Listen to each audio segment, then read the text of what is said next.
திருமணம் நின்றதுக்கு இதுதான் காரணமா?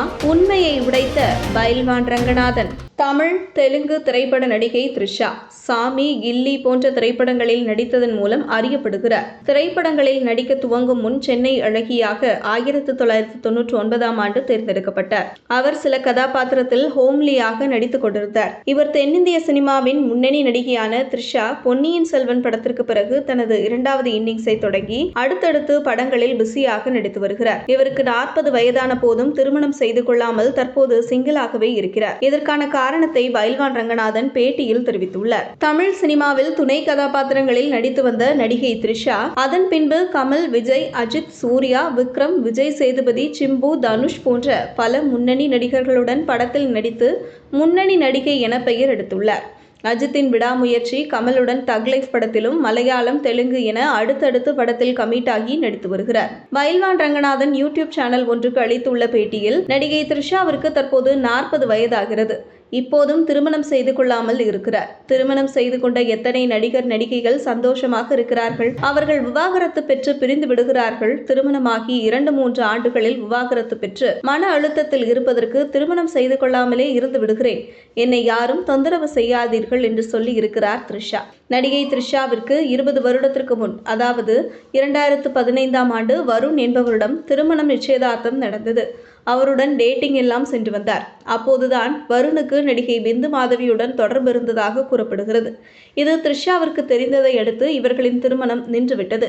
இதுகுறித்து பத்திரிகையாளர் சந்திப்பில் பிந்து மாதவியிடம் கேட்டபோது, த்ரிஷா, வருண் திருமணம் நின்ற பிறகுதான் நான் வருணுடன் பழகினேன் என்று உண்மையை ஒத்துக்கொண்டார் நடிகை பிந்து மாதவி. இதுபோன்ற நிகழ்வுகள் தமிழ் சினிமா துறையில் அதிகமாக நடைபெறுகின்றன. இந்த நிலையில் சமரசம் செய்து கொள்வதில் உடன்பாடு இல்லை என்று பிரிந்து விடுவதுதான் நல்லது என்று த்ரிஷா கூறினார். இதுபோன்ற முக்கிய நிகழ்வுகள், அரசியல் தகவல்களை ஆழமாக மாறுபட்ட கோணத்திலும் அறிந்து கொள்ள மறக்காமல் பாரத் மெயில் 24 பக்கத்தை பின்பற்றிக் கொள்ளுங்கள். உங்கள் ஒவ்வொரு ஆதரவும் இதுபோன்ற பல நிகழ்வுகளின் பின்னணியை அறிய உதவும். மருத்துவம்னா அல்சரு, சுகரு, இந்த ஆட்டு ரொம்ப துடிக்கிறதுனால கொஞ்சம் நார்மல், இந்த ஜில்லுன்னு போய் விழுந்தா கொஞ்சம் நார்மலாக இருக்கும். அல்சருக்கு கொஞ்சம், அதுக்கும் கொஞ்சம் ஜில்லு, காரம் சாப்பிட முடியாது, சாதம் சாப்பிட முடியாது, அதுக்கெல்லாம் நல்லது. கூழ் வந்து யூரின் வரலை, கல் இருக்குது, நான் டாக்டர்கிட்ட போகணும்.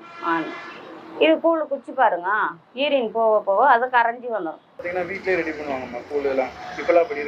இப்போ வந்து அந்த காலத்தில் ரெடி பண்ணால் வீட்டில் இருக்காங்க ஆம்பளைங்க 10 ரூபா சம்பாரிச்சு போய் வீட்டில் கொடுக்குறாங்க. அதனால அந்த காலத்தில் நடந்த கதை அது. இந்த காலத்தில் நம்மளும் போனால் 10 ரூபா சம்பாதிக்கல, இவங்க சம்பாதிக்கிற வயசு தானே இவ்வளோ இது பண்ணுறாங்க. நம்மளை அடிக்கிறாங்க, நம்மளை உதைக்கிறாங்க, நம்மளை கேள்வியாக கேட்குறாங்க.